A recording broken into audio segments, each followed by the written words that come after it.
Sindicato da Alimentação de Pelotas cedia a 4ª edição do torneio Integração. Saiba mais do processo contra a empresa Cereale.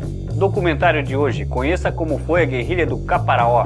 No quadro cultural de hoje, o fotógrafo Nauro Júnior. Essas e outras informações você confere no programa Nossa Luta de hoje.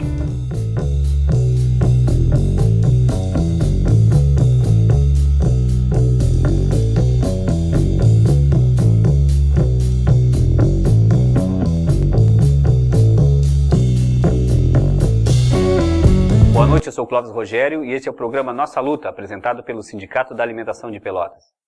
No quadro cultural, o fotógrafo e escritor Nauro Júnior, com diversos projetos culturais em torno da cidade de Pelotas, o artista é convidado de hoje. Conheça o seu trabalho. Cara, a fotografia, na realidade, ela é a minha alforria, assim, né?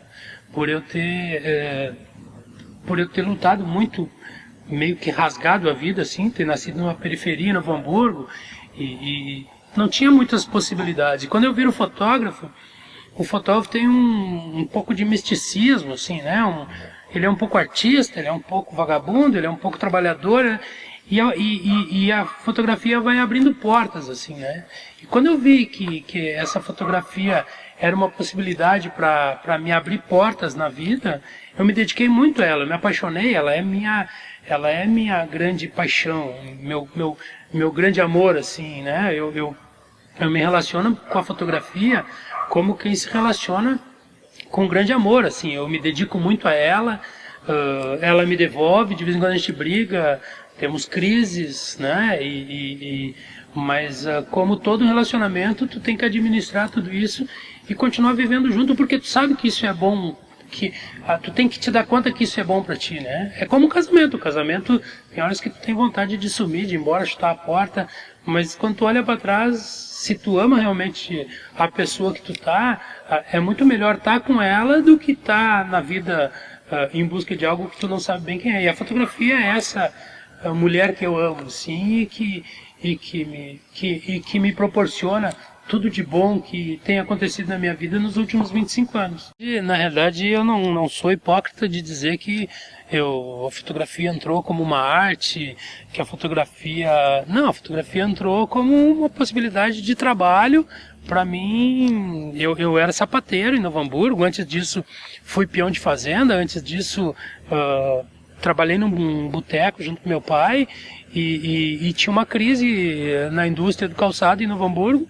Eu estava desempregado e eu tinha alguns amigos que eram fotógrafos de casamento, aniversário, enfim. E eu vi a fotografia como uma possibilidade de sobrevivência, né? E eu entrei lá para ganhar dinheiro, para sobreviver, né? Só que eu me dei conta que aquilo ali tinha algo mágico, né? Que não era um trabalho como qualquer outro, né? Tu tá com a máquina no peito, as pessoas te tratam diferente, né? As mulheres penteiam o cabelo, as pessoas se arrumam porque tem um fotógrafo na festa, enfim, e isso vai te contagiando, né? Só que eu sempre me considerei um operário da fotografia e não um artista, entende? Então eu me dediquei muito a aprender e a ser o melhor, mas até hoje, assim, quando eu vejo pessoas que foram talhadas pela vida para ser fotógrafo, que as coisas acontecem, as melhores luzes, os melhores ângulos. Para mim tudo foi muito difícil.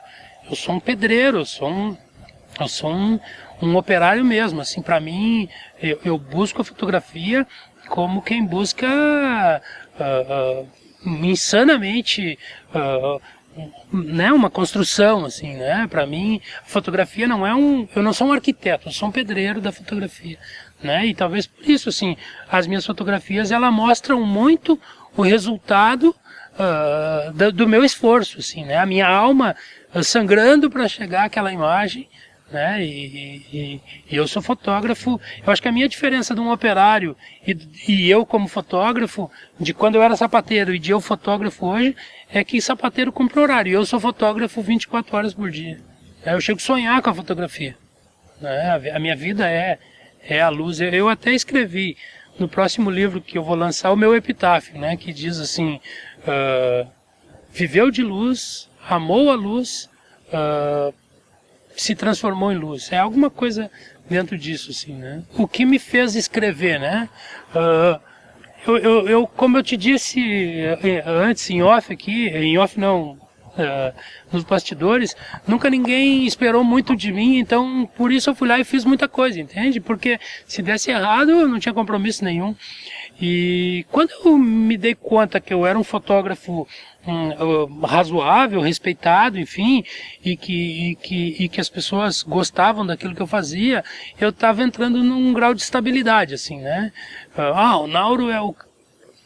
Eu não gosto disso, então eu sempre... O que mudou minha vida foi a leitura, eu sempre gostei de ler. Eu lia os manuais das máquinas, eu lia os manuais dos filmes, eu lia tudo, eu lia a bula de remédio, eu lia tudo. Então, eu sempre gostei de ler, e quando eu fui trabalhar com jornalismo, eu aprendi a entender o que era um bom texto jornalístico, eu aprendi a entender qual eram os bons escritores e qual eram os textos medíocres. Eu tinha muito medo de escrever porque eu poderia ser medíocre, entende? Mas eu era um bom leitor.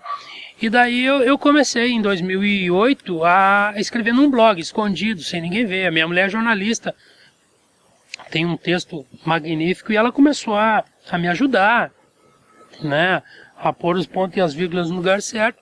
E eu comecei a gostar daquilo. E como eu comecei a gostar, era um desafio novo, eu dar minha cara para bater novamente. Quanto à fotografia, chega um ponto que qualquer porcaria que tu fizer, os caras gostam, entende? Não é mais por causa da fotografia, porque tu criou um nome. Então, tu começa de novo. Comecei a escrever. E eu comecei a escrever os bastidores da vida do fotógrafo, que era... todo mundo vê a fotografia, mas não vê o que tem por trás, aonde tu teve, a fome que tu passou para chegar lá, a canseira, quantos carros tu pegou, se tu andou a pé. E eu comecei a contar isso. Em 2009 acontece o acidente do Brasil, de Pelotas, e eu fui um dos primeiros jornalistas a chegar no local, e eu me dei conta que aquilo ali tinha que ser contado através de um livro, era muita informação para ser contado pela imprensa. E, enfim, eu comecei a tentar escrever e vi que era muita pretensão querer escrever um livro um ano depois que eu tinha começado a escrever. Até porque eu era exigente com o texto, e eu seria medíocre se eu escrevesse um livro de 300 páginas. Então eu convido o Eduardo Cecconi, que é um grande jornalista, amigo meu, que tem um texto brilhante, para a gente escrever junto o livro. E a gente tem um... Eu escrevia os textos, passava por ele, ele editava, e ele escrevia também, passava por mim, e a gente escreveu esse livro, que é A Noite que Não Acabou, que está esgotado. Na 5ª edição ele se esgotou, não existe mais, não vai existir mais. E daí eu tive coragem de começar a escrever as minhas próprias histórias. Em 2012 eu escrevi O Náufrago de um Mar Doce, que foi muito legal, vai virar um longa-metragem no cinema, já vendi os direitos dele para o cinema, vai ser traduzido para um audiolivro, vai ser traduzido para o inglês, para o alemão. E agora, em 2013, 2014, eu lancei, 2013, final de 2013, aí eu voltei às minhas origens e publiquei o Pelotas em Imagem, que é uma declaração de amor a essa cidade de Pelotas, que eu sou apaixonado e que eu adotei como minha. Não sei se ela me adotou como filho, mas eu adotei ela, né, como mãe, como amante, porque ela tem uma filha junto comigo, então me deu a minha filha Sofia, que eu amo, que é filha dela também.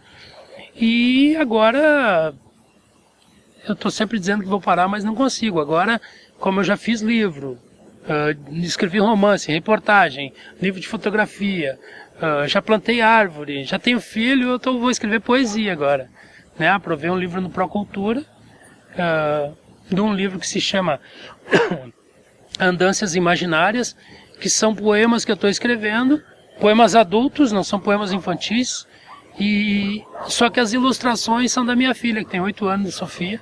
Ela está fazendo as ilustrações para o livro.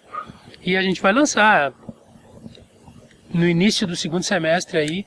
Andanças Imaginárias tá na rua, e vamos ver, vamos dar cara para bater de novo, né? Esse ano, o Torneio Integração acontecerá em Pelotas, no mesmo dia do lançamento da Campanha Salarial 2014 do ramo da alimentação do estado do Rio Grande do Sul. Acompanhe.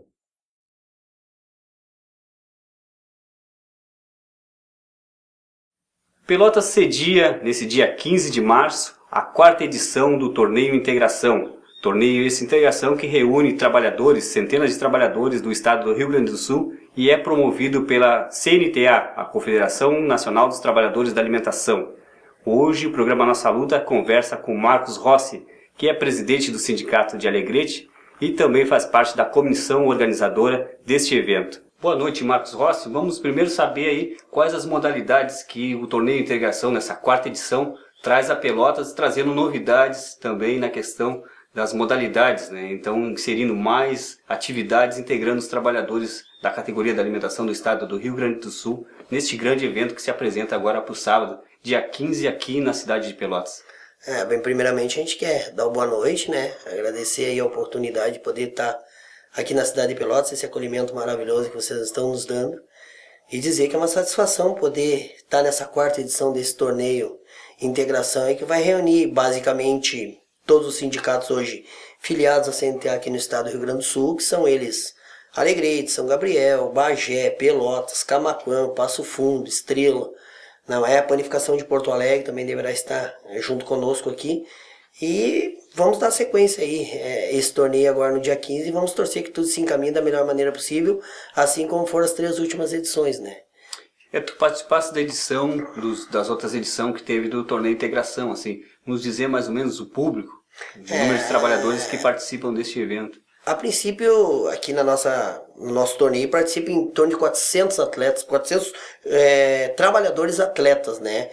No torneio, sem contar a participação dos trabalhadores de cada cidade, que envolve aí 600, 700, é uma grande gama de trabalhadores que vão torcer e prestigiar esse evento, que é muito importante para aqui, para o Rio Grande do Sul. E uma outra coisa que envolve também um grande número de trabalhadores é os torneios que antecedem essa preparação para esse evento. Sempre tem os torneios preparatórios que também já envolvem cerca de 500 trabalhadores. Cada município envolve um grande número de trabalhadores aí nas suas modalidades.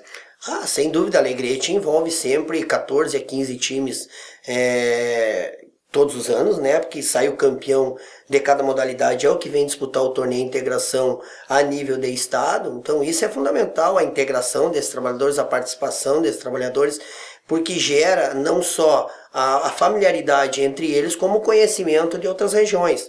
Tu vês, nós saímos lá do Alegrete, que é uma região fronteira oeste, totalmente fora desse sistema daqui de Pelotas, e estamos vindo aqui para Pelotas, assim como o ano passado estivemos na cidade de Camaquã, não só no caso Alegrete, teve Estrela, né? Como eu já falei, outras cidades que participam do evento. E esse ano uma novidade.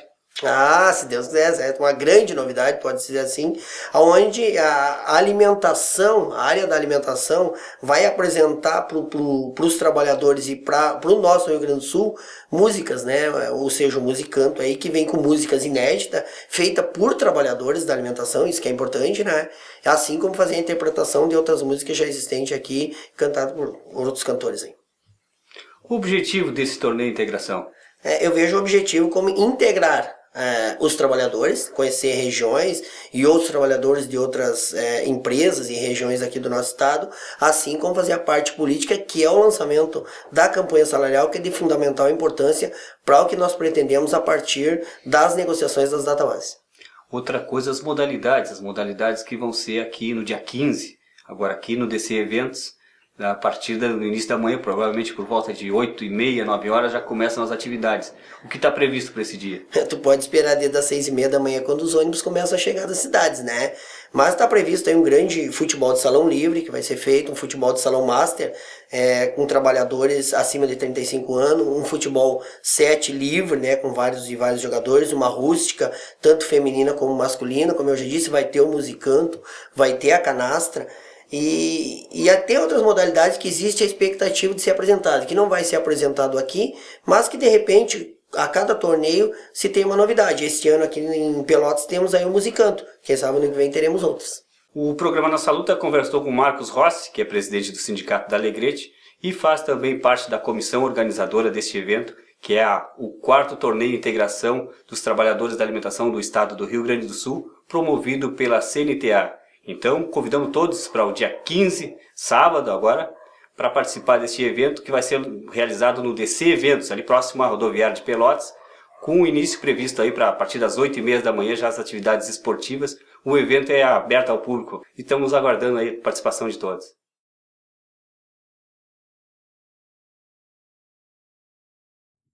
Os vencedores serão premiados com troféus e medalhas para o primeiro, segundo e terceiro colocados de cada modalidade. Haverá ainda a premiação para o goleiro menos vazado, artilheiros e o troféu disciplina e participação. Muitos sindicatos já confirmaram a presença. O diretor de Assuntos Jurídicos do Sindicato da Alimentação, Rovanir Ribeiro, comenta como está o processo coletivo contra a empresa Cereale. Acompanhe.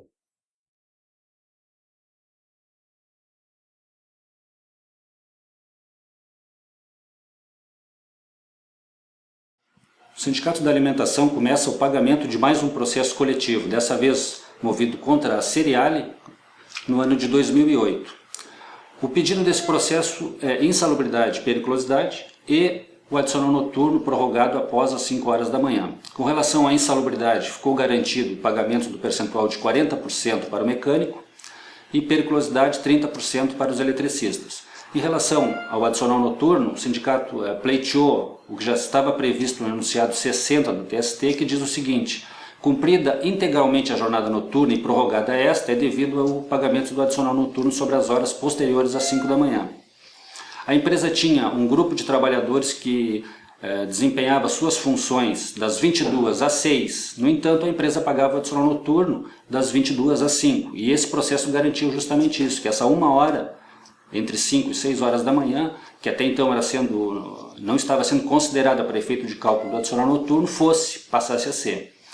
Um detalhe desse processo, que ele foi movido em 2008, é que já em 2010 houve uma determinação judicial para que a empresa corrigisse essa situação e começasse a colocar em folha de pagamento o adicional referente a essa 1 hora diária a mais. Então a diferença, na verdade, que os trabalhadores estarão recebendo agora são anteriores ao ano de 2010.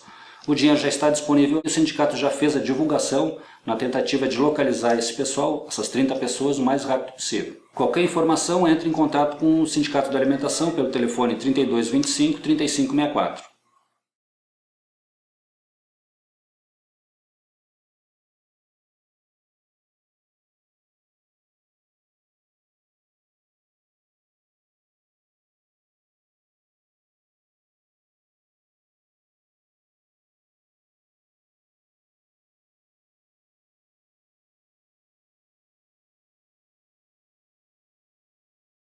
Meu nome é Kleber Kikoff, eu sou da ação sindical do Sindicato da Alimentação. O que é ação sindical? Ação sindical é denúncias, visitas, entrega de jornais na base, né, do sindicato.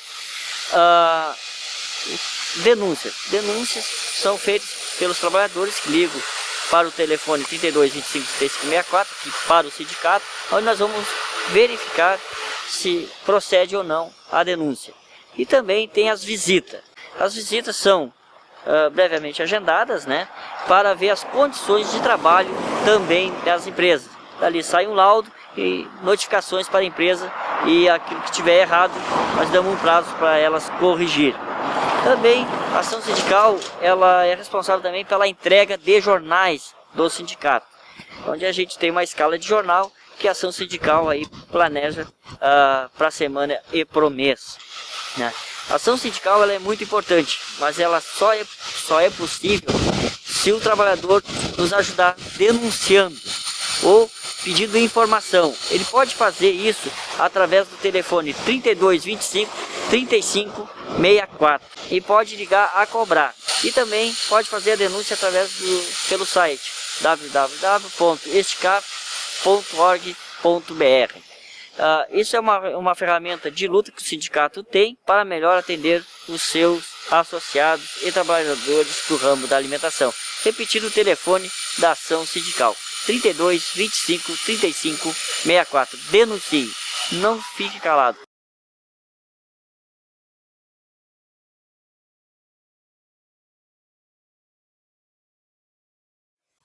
A dica do documentário que vamos assistir nos remete aos anos de chumbo que a América Latina e o Brasil viveram num dos períodos mais tristes da nossa história. Com a direção de Flávio Frederico, o documentário A Guerrilha de Caparaó. Acompanhe.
sargentos eram jovens e não podiam ficar imunes à efervescência da geração que pertenciam. Nós éramos todos de classe média baixa. Eram sargentos, suburbanos, moravam no subúrbio, etc.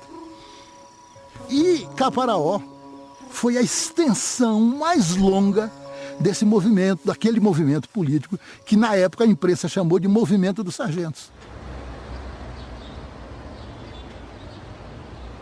Eu sou de uma família de esquerda. Meu pai era oficial do Exército, meu padrasto era oficial do Exército e era comunista. Quando eu fui para o Exército, eu continuei esse tipo de militância e também entrei no partido, muito moço, muito menino, no Partido Comunista. E aí participei de todos os acontecimentos dentro das Forças Armadas. As primeiras vítimas do golpe realmente são os sargentos. Os sargentos são os inimigos dos generais. Era assim que eles nos enxergavam. E isso já era em cima de acontecimentos anteriores, de 1955, que deram apoio ao Lott, porque o Lott resistia ao golpe, que queria negar a posse do Juscelino. Em 61, os sargentos é que garantiram, na verdade, a constitucionalidade e garantiram a posse do Jango.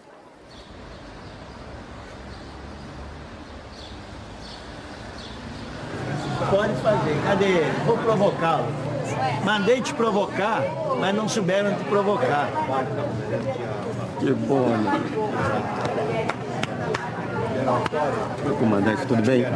Quando íamos pro velório do Brizola, eu na rua fui recitando para ele. Há 36 anos que nós não nos víamos. Era uma pleiade de jovens que não tinham eram tremendamente puros no seu pensamento, entendeu? Tremendamente puros no seu pensamento, que tentavam, de alguma forma, mostrar a insensatez e o absurdo que foi a derrubada do governo Jango.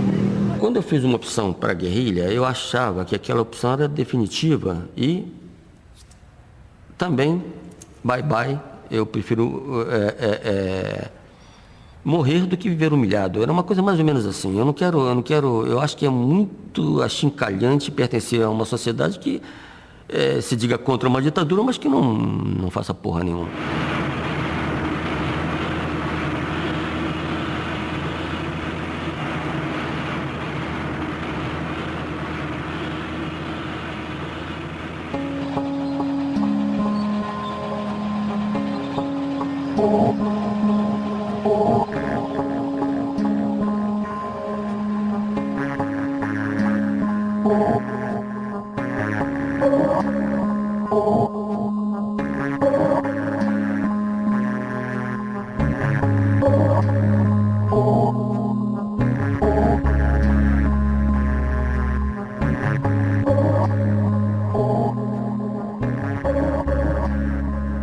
Com o golpe, sofremos uma repressão muito violenta.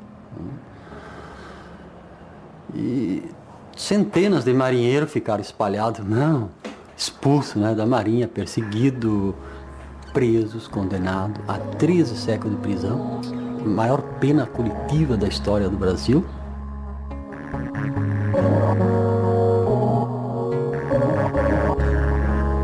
E Caparaó, acredito que representou o primeiro movimento, ou a primeira resistência armada contra o regime militar.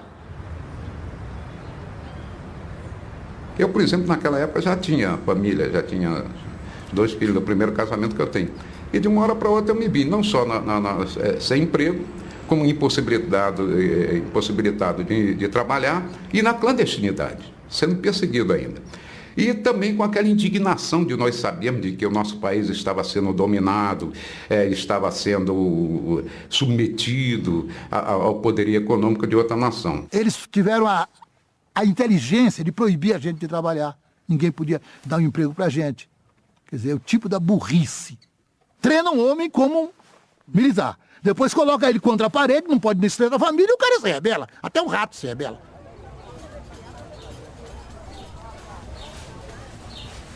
Eu mesmo, que não era militante de nenhum partido, Daí em diante, de tanto me dizer que eu era comunista, é que eu fui obrigado a saber, a me aprofundar nessa área para saber o que é que significava essa coisa toda.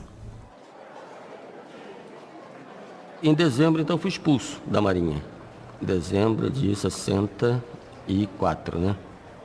Então, a primeira oportunidade, fevereiro, fugi. Tentei localizar alguns companheiros aqui no Rio, assim, resistência, né? Resistência na época, Polop, AP, e muito perseguido, né? Sabia que estava sendo perseguido porque minha casa já tinha sido invadida.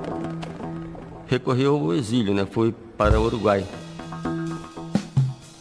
4, 5, 6 meses depois do golpe, eles começamos a conseguir habeas corpus e tal, e fomos saindo das prisões. Aí já dentro das prisões, a gente vinha conversando entre nós para começarmos a montar uma organização, e nós achávamos que a saída seria a guerrilha rural.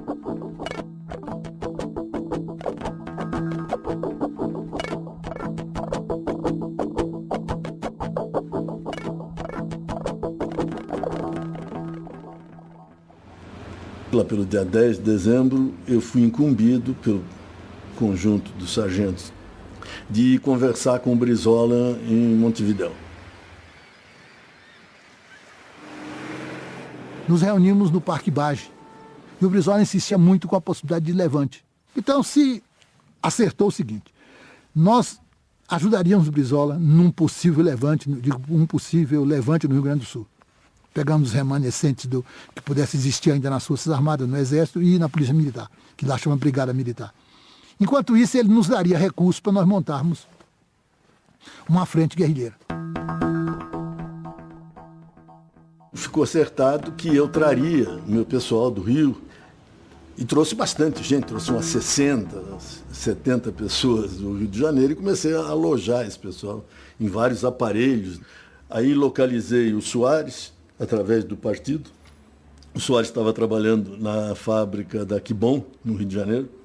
Começamos a comprar uniforme, mandar fazer, né, roubar o uniforme do Exército, começamos a montar. E o Araquém ficou encarregado de guardar esse material que nós iríamos usar no dia da invasão nos quartéis, para tomar os quartéis. Aí o Araquém ficou morando em Ipanema, uma praia de Rio, no Rio Grande do Sul, arrumou uma namorada, a mulher dele descobriu, e ele dormindo deu 2 tiros no Araquém. E ele vai, leva essa mulher, vai com ele. E aí ele, como muito galante e de boa verve, me vai pra praia e começa a tititi com as meninas, e a mulher veio daqui. Quando chegou de noite, rapaz, a mulher trancou-lhe o dedo. Eu me nego a dar versões sobre isso, porque tem umas versões tão cretinas, até de alguns amigos, que dá vontade de rir, né? O certo é que ela me deu um tiro. Caparaó seria a primeira guerrilha do Brasil, mas uma série de fatos e transtornos numa das mais frustrantes tentativas da nossa história. E esse foi o programa Nossa Luta, apresentado pelo Sindicato da Alimentação. Para acompanhar esse e todos os outros programas, acesse no YouTube, coloque lá Nossa Luta 1.tv. Nós voltamos na semana que vem. Uma boa noite a todos e a todas e até lá.